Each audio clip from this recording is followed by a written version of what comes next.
네, 청와대에서 주택거래 허가제 얘기까지 나왔습니다. 문재인 대통령이 부동산 시장 안정화 의지를 강력히 밝힌 지 하루 만입니다.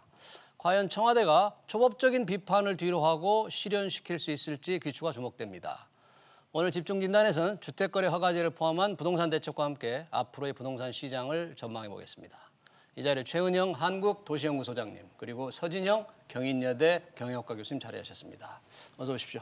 네. 네, 안녕하세요. 네, 어제 그 대통령께서 이제 강력한 부동산 안정 의지를 밝히셨는데 하루 만에 오늘 주택거래 허가제 얘기가 나오니까 관심이 그쪽으로 쏠리더라고요.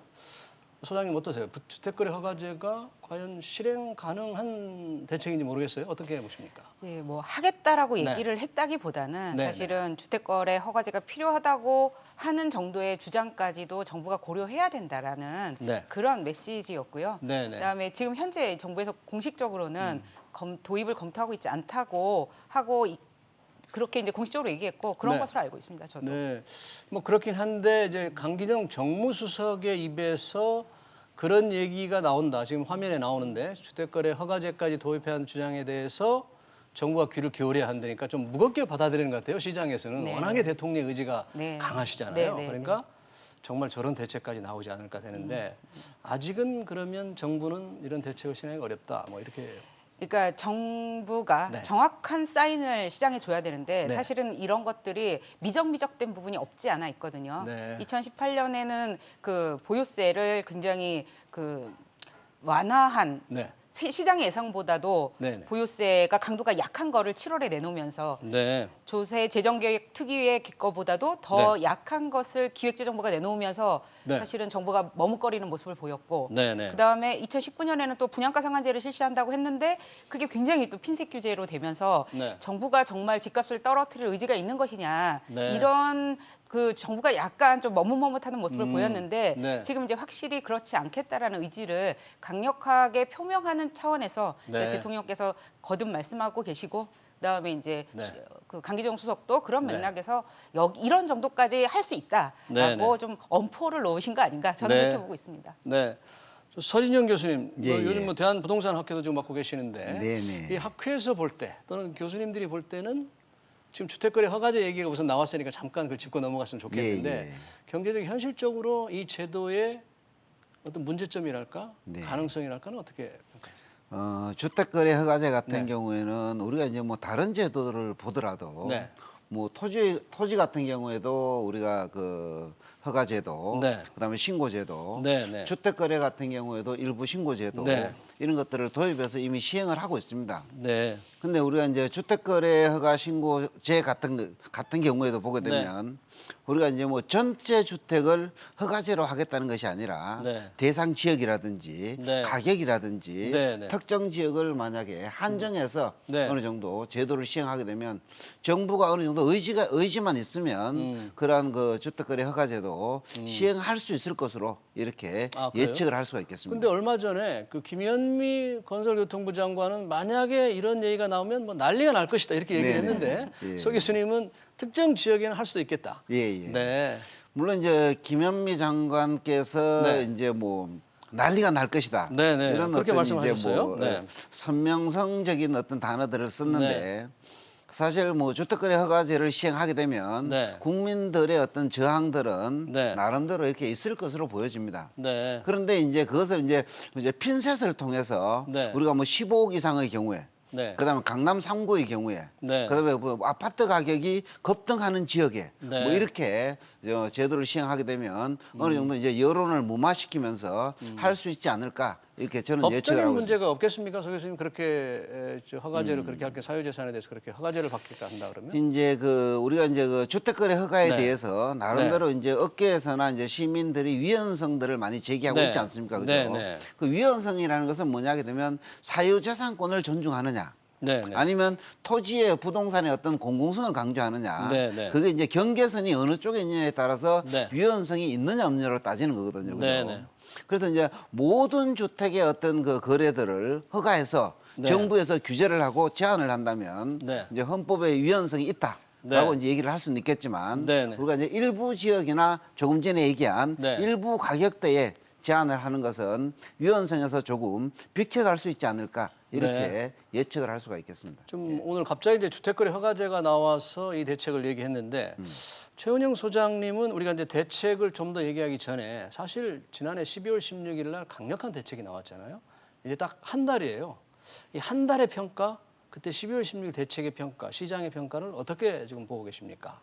예, 저는 네. 뭐 약간 늦은 시점이었긴 했지만 네. 적절한 대책이었다고 생각합니다. 네. 굉장히 강남의 고가 아파트를 중심으로 네. 일단 그 전고점이 네. 2018년 9.13 대책 이전에 네. 이제 전고점이었는데 네. 그걸 넘어가는 상황이었거든요. 네, 네. 그러니까 뭐 전고점이 30평대 아파트가 18억에서 네. 이게 뭐 한 20억까지 전고점을 이제 넘어가는 그런 상황이 되었기 때문에 네. 정부로서는 정책 수단을 안 쓸 수가 없었고 네. 그다음에 사실은 정부 정책이 영향을 미치는 건 제 경험적으로 봤을 때 네. 제 예상보다 높게 강도가 셌을 때 영향이 미치더라고요. 그러니까 예상했던 것보다 더 강한 대책이 네. 나왔을 때 먹힌다. 예, 그러면 예. 12, 16 대책은 네. 우리 최 소장님 보시기에 좀 예. 생각보다 강했습니까? 네, 네, 아. 그랬죠. 여러 가지 측면에서 강했는데, 네. 그러니까 15억 초과에 대한 대출 대출 전면 규제 그것도 금지? 강했고, 네. 그 다음에 사실은 더 주목해야 될 점은 네. 공시가격 현실화를 네. 30억 초과 아파트에 대해서는 실거래가 반영률을 80%로 올리겠다. 네, 이런 네. 것들이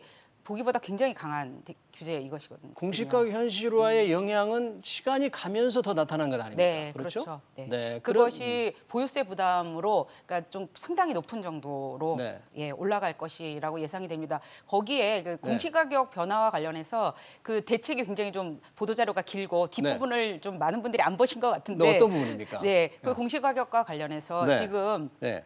공시비율이라는 걸 없앴어요. 주택에는 공시비율이라는 게 있었거든요. 공시비율. 네. 네. 그런 걸 없애겠다라는 거는 이건 사실은 보유세 전반에 영향을 미쳐요. 네. 그 종합부동산세뿐 아니라 재산세에도 영향을 미치는데 이런 부분들을 좀 주목을 안 한 것 같은데 정부가 보유세 강화에 대해서 좀 굉장히 큰 의지를 보였다. 네. 공시가격 현실화를 통해서 그러면 그런 점이. 최 소장님 지금 한 달 정도 돼서 말씀하신 대로 15억 고가 주택은 조금 꺾인 듯한데 네. 시간이 갈수록 이 대책의 효과들이 더 강하게 나타날 것으로 네. 가격이 네. 더 떨어질 것으로 혹시 네. 그렇게 보십니까? 저는 그렇게 봅니다. 왜냐하면 네. 지금 이 대책이 12월 16일 대책이 얼마나 강력한지에 대해서 네. 잘 알려져 있지 않은 것 같아요. 네. 보기보다 굉장히 강한 것들을 다 담고 있고 네. 그 공시가격 현실화가 사실은 정부가 계속 쥐고 있던 카드거든요. 이걸 네. 할까 말까인데 이걸 네. 이제 드디어 내놓은 것이고 네. 이 로드맵을 통해서 계속 강화한다고 하는 것이기 때문에 네. 그 뭐 보유세 강화가 그 법률을 바꾸지 않더라도 네. 굉장히 강해질 것이라고 예상합니다. 네. 서진영 교수님은 이 한 달의 평가, 지난 12월 16일 나온 대책의 한 달의 평가와 시장의 요즘 동향을 어떻게 보십니까? 우리가 이제 뭐 문재인 대통령이 네. 부동산 정책과 전쟁을 통해서 네. 잡겠다라는 이제 표현을 썼지 않습니까? 네. 그죠? 근데 이제 전쟁을 선포했으면 네. 우리가 이게 그 선포만 하는 것이 아니라 네.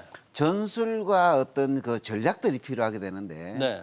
그 12.16 대책들은 사실 네. 전술과 어떤 그 이 전략에서 네. 실패한 것이 아닌가. 실패했다? 저는, 예, 아. 이렇게 저는 주장을 합니다. 그죠? 네. 아직 지금 자, 왜냐하게 되면 지금 이제 그 15억 이상, 9억 이상 대출 네. 규제를 통해서 거래를 동결시킴으로 인해서 네. 15억 이상의 아파트들이 가격이 네. 어느 정도 우리가 하락하는 네. 효과를 거두었는데 네. 사실 우리가 거래 동결을 통해서 네. 부동산 가격의 하락을 가져오는 것은 나중에 이제 여러 가지 부작용들이 나중에 더 많이 나타나게 됩니다. 어떤 부작용이 있을까요? 네. 예를 들게 되면 네. 이게 이제 어떤 이게 어느 시점인가는 또 이제 네. 우리가 이제 이 대출 규제를 풀어야 할 시점이 올 것입니다.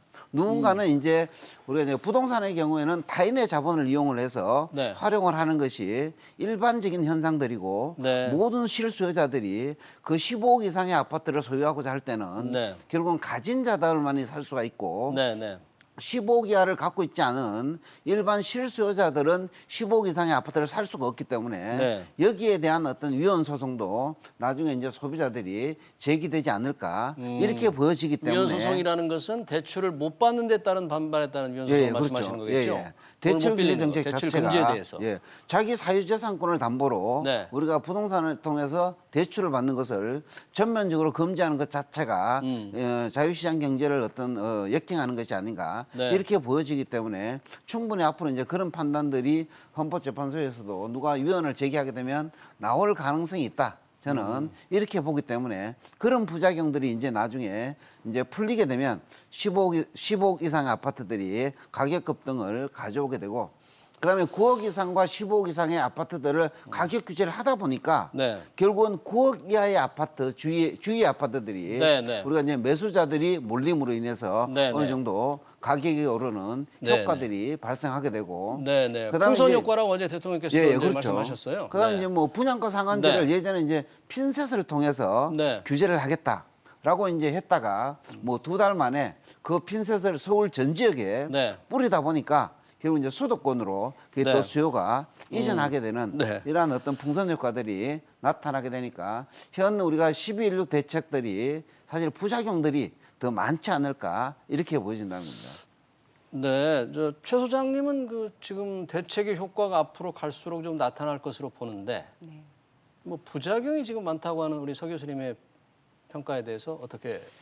예, 저는 15억 초과 아파트에 대해서 위헌 소지는 없다고 보고요. 그거는 없다? 정책적 판단인 것이고 네. 사실 뭐 제가 여기에서 재건축 그 초과이익 환수제 관련해서도 토론을 해본 적이 있는데 네. 그것이 위헌이라고 주장하시는 분들이 계시죠. 네, 근데 네, 그렇죠. 최종적으로 판단은 어떻게 내려졌습니까? 네. 그건 합헌이라고 내려졌거든요. 네, 네. 그다음에 그동안에 사실 재산권이 그러면은 뭐 제한이 없는 권리냐 그건 아니고 헌법에도 제한이 있는 권리잖아요. 재산권은 네. 다른 권리들이랑 충돌할 때, 주거권이랑 충돌할 때 어떤 것을 우선으로 할 것이냐는 정부가 할 수 있는 것이고요. 그래서 15억 초과 규제, 사실은 15억 밑으로 떨어지면 되는 거예요, 시세가. 강남의 30평 아파트가 언제부터 15억이었습니까? 언제부터 2015년 이후에 네. 10억이 넘은 거예요. 네, 네. 그래서 이 15억을 설정한 것은 저는 적절했다고 보는데 네. 왜냐하면 강남의 30평대 아파트, 그러니까 네. 이제 실수요자들이 보통 4인 가족들이 사는 아파트 그가 많이 사는 그렇죠. 거잖아요. 30평대. 그런 것들이 10억을 넘으면 안 된다. 15억을 넘으면 안 된다. 네네. 왜냐하면 소득에 대비해서 네. 사실 우리가 직장 생활 해보면 아이들 키우면서 1년에 1,000만 원, 네. 5천만 원 저축하기 힘들거든요. 5천만 원은 아주 힘들고요. 1,000만 원 저축하기 쉽지 않습니다. 그러니까요. 사실 네. 1,000만 원이라고 얘기하고 네. 싶었는데 네. 그러면 15억이라는 게 어떤 돈입니까? 네. 그러면 이런 것들은 사실은 정부가 네. 주거권 보호라는 측면에서 설정할 필요가 있는 것이고 네. 그리고 이게 수요자 보호 입장에서도 이게 10억에서 이게 15억, 18억, 20억 이렇게 된 것이거든요. 너무 네. 급등세. 이것들은 수요와 공급에 의해서 설명되기 좀 힘들고 네. 투기적인 성격이 굉장히 강했다고 보는 거죠. 네. 그래서 사실은 15억 밑으로 시세가 떨어지면 아무 문제가 없습니다. 그래서 저는 빨리 그렇게 돼서 대통령이 어제 원상 회복이 그럼 네. 그 밑으로 떨어지는 그게 기대인가요? 같은 거라고 저는 보는데 10억을 설정해 놓은 것이 네. 결국 문재인 정부 출범할 때 강남의 30평대 아파트가 15억 아래였거든요. 그러니까 그래서 이제 15억이라는 선을 설정해 놓은 것이라고 저는 보고 있습니다.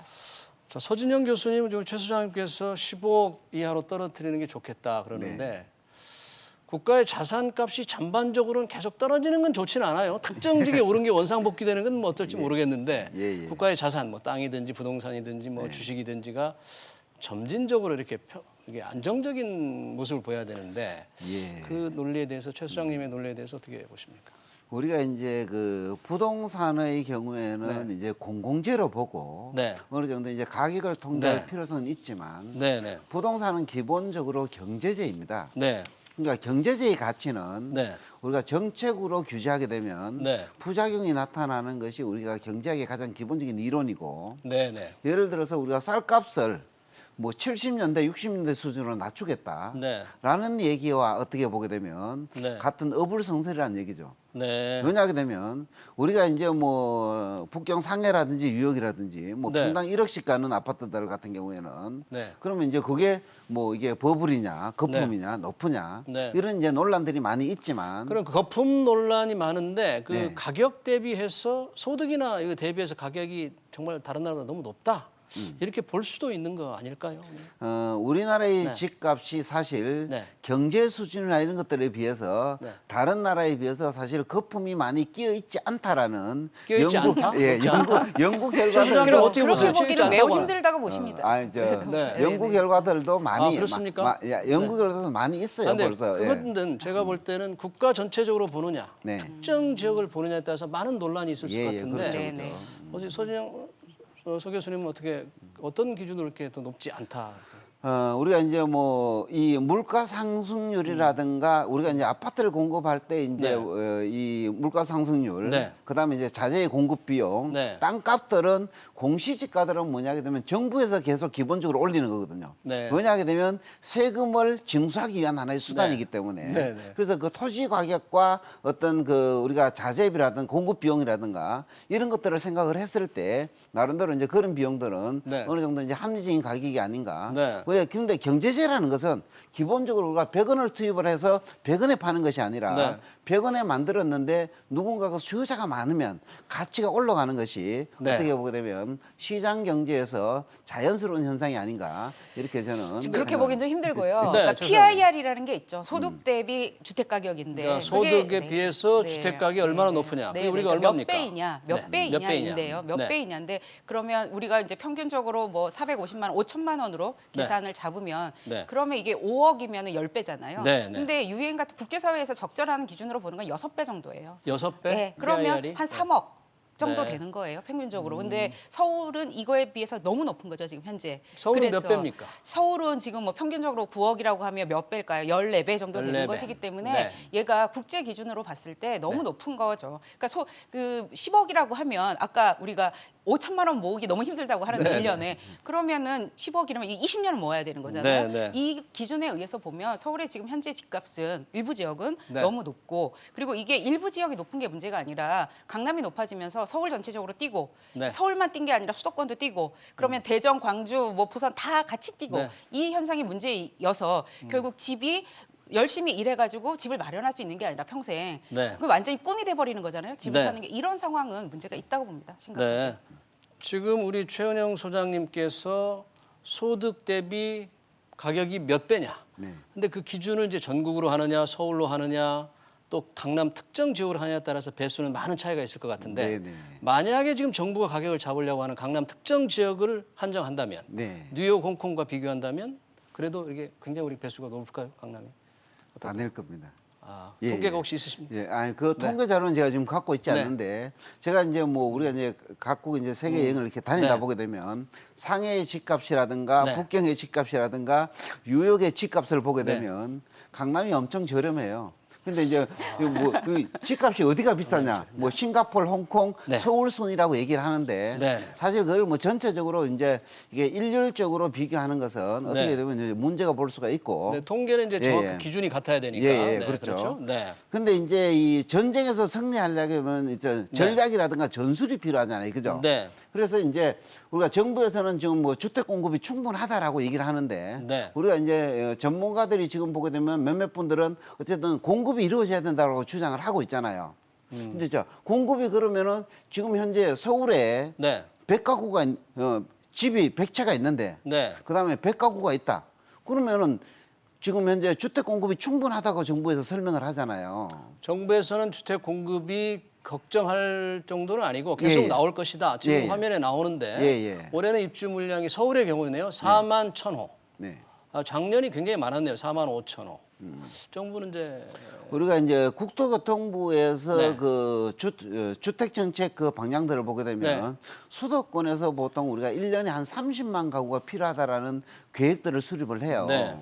근데 이제 뭐냐게 되면 우리가 기존에 우리가 주택 보급률이 사실 뭐 우리가 96% 정도 되기 때문에 네. 충분하다고 설명을 하는데 그거는 우리가 일반 소비자들의 네. 소득 수준이 높아짐에 따른 네. 주거 수준이 높은 주거 수요가 있는데 네, 네. 그 수요를 전혀 고려하지 않는 현상들이 아닌가 네, 네. 저는 이렇게 생각을 합니다. 네. 예전에는 뭐 월세에 살다가 오피스텔에 살다가 그 사람들이 계속 다가구 주택이나 지하 반지하에 사는 네. 것이 아니라 어느 정도 이제 저축을 하게 되면 대출을 받아서 새로운 아파트, 네. 주거 수준이 또 높은 아파트로 네. 이전하는 수요들을 어느 정도 고려를 해서 네. 공급을 해야만 주택 가격이 안정되지 않을까 이렇게 네. 저는 지금 생각합니다. 서지영 교수님 이제 공급 문제를 얘기했는데 네. 우리 최은영 소장님은 정부의 그 공급 계획, 정부는 공급 계획이 그래도 원하는 만큼 갈 것이다.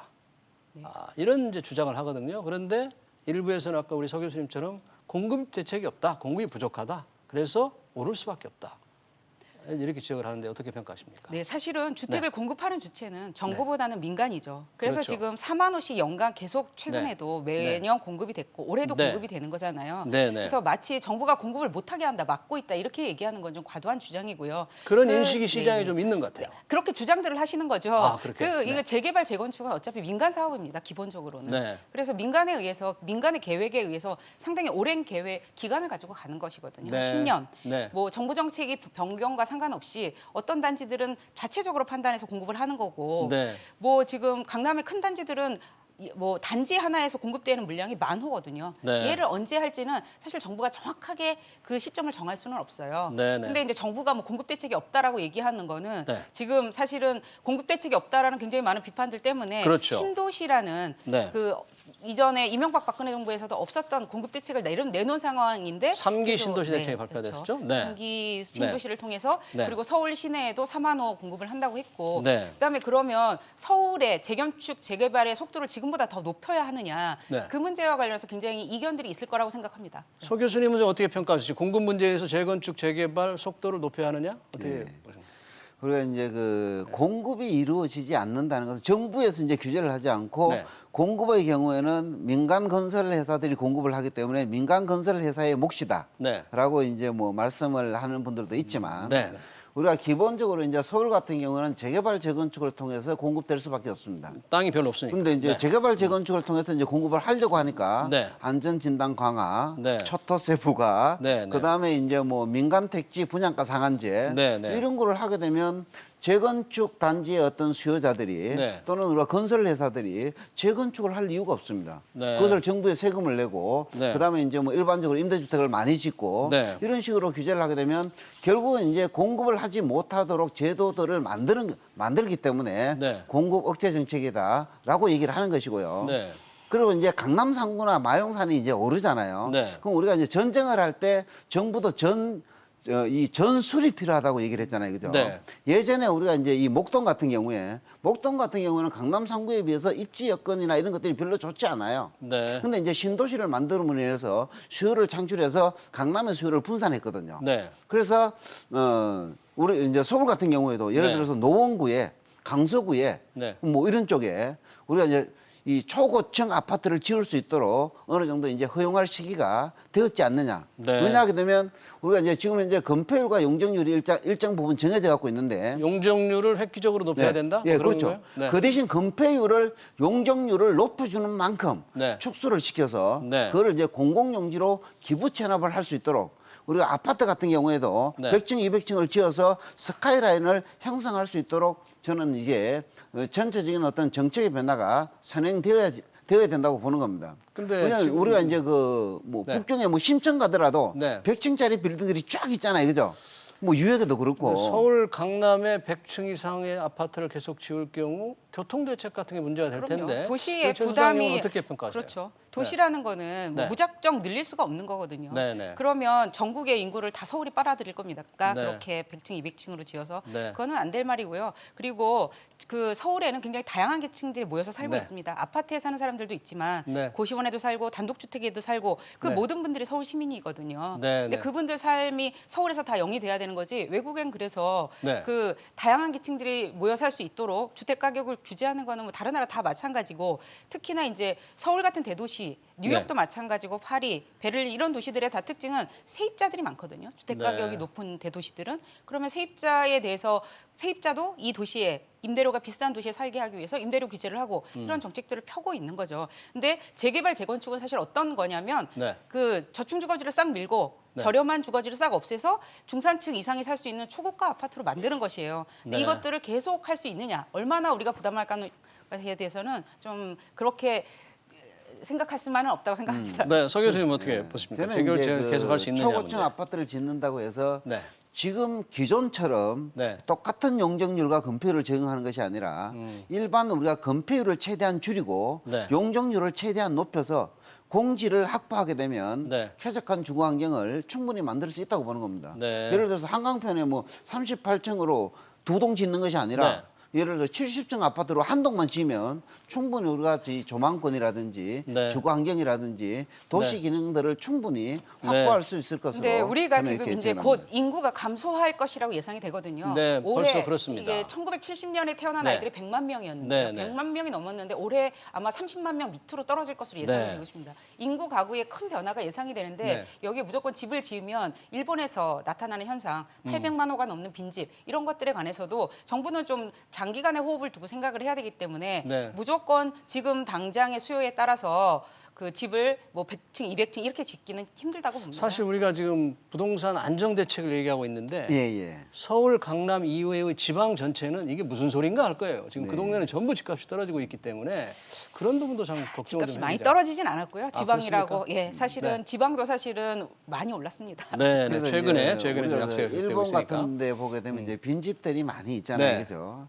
근데 이제 일본에 저희들이 이제 지역 도시 재생 때문에 네. 이제 지방 중소도시를 네. 가보게 되면 뭐 100가구가 있으면 한 20가구만 살아요. 네. 나머지 주택들은 다 빈집이고 네, 네. 그다음에 다른 사람들이 오게 되면 지방자치단체에서 네. 일정 비용을 지원해서 네, 사용할 수 있도록 무료 사용을 할 수 있도록 하고 그다음에 또 돈을 지원을 해줘요. 네. 그럼에도 불구하고 우리가 이제 도쿄 인근의 신도시들은 네. 사실 이제 설렁화되지만 도쿄 도심 같은 경우에는 네. 지금도 보게 되면 네. 가격 상승이 엄청나게 네. 이제 오늘 네. 이 양극화 현상들이 네. 나타나게 되니까 결국은 이제 뭐냐게 되면 이 한국이 되었든 일본이 되었든 우리가 이제 도시의 어떤 집중화 현상들은 네. 우리가 피할 수 없는 하나의 현상들이 아닌가 네. 저는 이렇게 생각합니다. 시간 관계상 두 분께 한 가지씩만 여쭙겠습니다. 오늘 최 소장님께서는 그럼 정부가 앞으로 뭐 대통령께서 이제 강력한 의지를 밝혔는데 어떤 추가적인 대책이 나올 수 있을까?